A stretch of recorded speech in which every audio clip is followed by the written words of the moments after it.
محترم ڈاکٹر طاہر حمید تنولی صاحب، ہم جب تاریخ دیکھتے ہیں اسلام کی اور تاریخ خانقاہ خصوصاً دیکھتے ہیں تو ابتدائی خانقاہیں ہمیں بالکل سرحدی علاقوں پر بنی ہوئی دکھائی دیتی ہیں، جیسے سرحدی مورچے ہوں۔ وہ سرائے کا کام بھی دیتی تھیں اور وہ سرحدی مورچے کا کام بھی دیتی تھیں۔ اور اس کے بعد ہم جب سفرنامہ ابن بطوطہ پڑھتے ہیں تو کوئی جگہ ہمیں ایسی نظر نہیں آتی جہاں خانقاہ موجود نہیں ہے، اور وہ بیشتر اس کا رجحان بھی تھا، صوفیوں سے محبت تھی اسے، جہاں جاتا تھا خانقاہوں میں ٹھہرتا تھا، صوفیوں سے ملتا تھا۔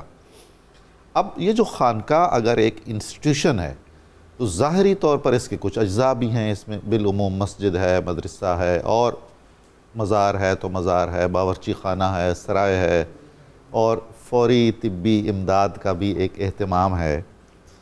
تو بالعموم بہت ساری خانقاہوں کے ساتھ تبرک کے لیے ایک قبرستان بن جاتا ہے کہ اللہ کا ایک نیک آدمی یہاں دفن ہے تو دوسروں کے لیے بھی اس کی قرب حاصل کریں اور وہیں دفن ہوں۔ پھر خانقاہوں کے ساتھ جاگیریں لاحق ہو گئیں جو بیماری تھیں۔ تو یہ جو سارا سسٹم ہے، نظام خانقاہی جس کو ہم کہیں گے، اس پر مجھے آپ کی رائے درکار۔ بسم اللہ الرحمن الرحیم۔ ڈاکٹر صاحب بہت شکریہ۔ خانقاہ کا اوریجن کیا ہے اور خانقاہ کا پس منظر، حضرت نے بڑی شرح و بسط سے اس پر گفتگو فرمائی ہے۔ ڈاکٹر صاحب گزارش یہ ہے کہ جتنے بھی یہ کانسٹیٹیوٹس ہم خانقاہ کا ڈسکس کر رہے ہیں کہ وہاں پہ لوگوں کی ضروریات پوری کرنے کے حوالے سے، لوگوں کے مسائل کے حل کے حوالے سے، اور جس ویسینٹی میں بھی خانقاہ موجود ہے اس علاقے کے مسائل کو ایڈریس کرنے کے لیے یہ چیزیں بھی خانقاہ میں ہوتی ہیں۔ بالکل ایسا ہی رہا ہے، لیکن یہ چیزیں تو ویلفیئر سینٹر میں بھی ہوتی ہیں، جی، سوشل ویلفیئر سینٹر میں بھی ہوتی ہیں۔ اور اگر آپ یہ کہیں کہ وہاں پہ بڑی تعلیم و تربیت ہوتی ہے تو تعلیم و تربیت درسگاہ میں بھی ہوتی ہے۔ ہر خانقاہ درسگاہ ہے لیکن ہر درسگاہ خانقاہ واہ واہ واہ، بہت خوب۔ ہر خانقاہ بہبود عوام کا مرکز ہے، لیکن بہبود عوام کا ہر مرکز خانقاہ نہیں۔ سبحان اللہ، ایک بڑا بنیادی فرق ہے۔ خانقاہ نے اس سوسائٹی کی وہ ضرورتیں پوری کی ہیں جو کوئی دوسرا انسٹیٹیوشن پوری نہیں کر سکتا۔ کمال ہے۔ اب ہم نے سمجھنا ہے کہ یہ اٹھتی کہاں سے ہے خانقاہ، اور وہ ضرورت کیا ہے اور وہ کیسے پوری ہوتی ہے۔ ایک بڑا بنیادی فرق ہے، وہ فرق یہ ہے کہ خانقاہ لفظ نہیں تاثیر دیتی۔ واہ واہ واہ۔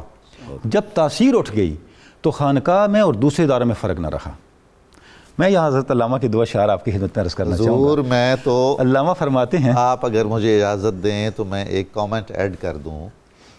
اپنے عہد میں ایک ادارے کے طور پر خانقاہ کی اہمیت کو، حیثیت کو اور اس کے کردار کو جتنا آپ کے اور ہمارے ممدوح حضرت علامہ اقبال نے محسوس کیا ہے، سبحان اللہ، اور بیان کیا ہے، ایسا ہی ہے۔ یعنی سلام ہے ان کو، اللہ ان کی روح کو۔ ڈاکٹر صاحب اگر اجازت میں اس میں ایک جملے کا اضافہ کروں۔ ضرور، اس دور کی مثالی خانقاہ اقبال ہے، کوئی شک نہیں ہے۔ ان کا دروازہ کبھی بند تھا، کوئی دربان بیٹھا، واہ واہ، سبحان اللہ، جو آئے، کیا کہیں۔ اور اسی نشست میں برٹش انٹیلیجنس کے لوگ بھی بیٹھے ہوتے تھے، بیٹھے رہے، علامہ کو پتہ تھا یہ کیا کر رہا ہے، بے شک، نہ خوف کھایا نہ نکالا۔ وہ آپ نے فرمایا نا، حضرت ابو الحسن خرقانی نے لکھا ہوا تھا، تو علامہ کا یہی مسئلہ ایسا ہی تھا۔ تو اس لیے علامہ نے پیام ورثے میں ایک جگہ کہا بھی ہے کہ میں وہ ہوں جس نے خرقہ خانقاہ ہی نہیں بیچا۔ تو علامہ یہ کہتے ہیں، حریف اپنا سمجھ رہے ہیں مجھے خدایان خانقاہی، حریف اپنا سمجھ رہے ہیں مجھے خدایان خانقاہی، انہیں یہ ڈر ہے کہ میرے نالوں سے شک نہ ہو سنگ آستانہ۔ اللہ غلام قوموں کے علم و عرفاں کی ہے یہی رمز آشکارا، زمین اگر تنگ ہے تو کیا ہے فضائے گردوں ہے بے کرانہ۔ اللہ، خانقاہ فضائے گردوں کی طرف بعد میں دیکھتی ہے، زمین کو پہلے ٹھیک کرتی ہے۔ سبحان اللہ، سبحان۔ خانقاہ جو ہے وہ تاثیر پیدا کرتی ہے۔ اگر میں قرآن مجید سے روشنی لوں تو میں یہ کہوں گا خانقاہ کہف روحانی ہے۔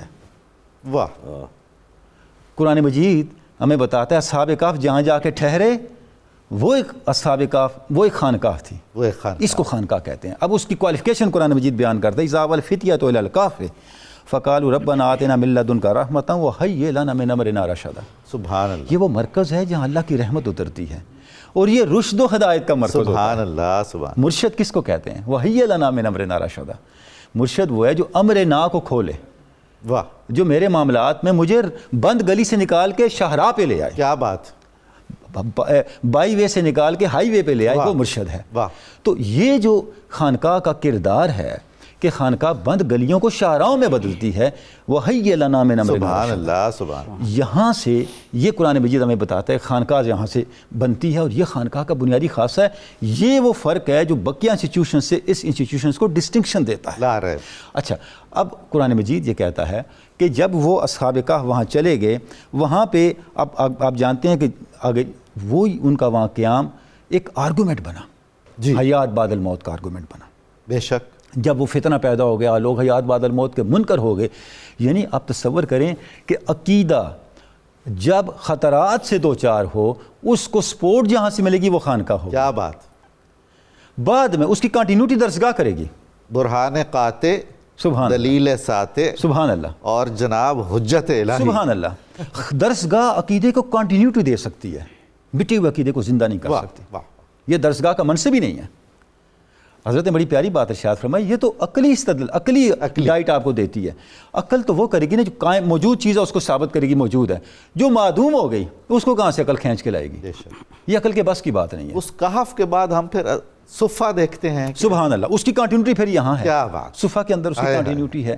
تو اب یہ جو منصب ہے خانقاہ کا کہ وہ معدوم کو موجود کرتی ہے. سبحان اللہ. یعنی جس وقت ایمان کی تاثیر نہ رہے, جب ایمان خیال وہم اور افسانہ بن جائے, خانقاہ بتاتی ہے کہ اب آپ نے ایمان کو بحال کیسے کرنا ہے. سبحان اللہ. یعنی بنیادی ہم نے دیکھنا یہ ہے کہ وہ کون سے مسائل پیدا ہوئے, وہ کون سے حالات پیدا ہوئے کہ خانقاہ کی تاثیر نکل گئی. اور آخری بات میں یہ عرض کروں گا, پھر اس تاثیر کے 3 درجات ہیں. تاثیر جب آئے گی سب سے پہلے مورالٹی میں آئے گی. ایک صاحب خانقاہ اور خانقاہ کی نسبت رکھنے والا اور ایک عام آدمی کو مورالٹی میں زمین آسمان کا فرق ہوگا. اس کے بعد وہ تاثیر معاملات میں آئے گی. کمال ہے. پہلے اخلاقی قدریں, پھر معاملات بدلیں گے, معاملات, اور معاملات کے بعد ماحول میں آئے گی. ماحول میں آئے گی. یعنی ریکنسٹرکشن میں علامہ نے لکھا ہے حقیقی صوفی کیا ہے, وہ ورلڈ شیکنگ اور ورلڈ بریکنگ. اللہ اکبر. یہ ریکنسٹرکشن, یہ شاعری نہیں ہے, اللہ اکبر. یہ خانقاہ.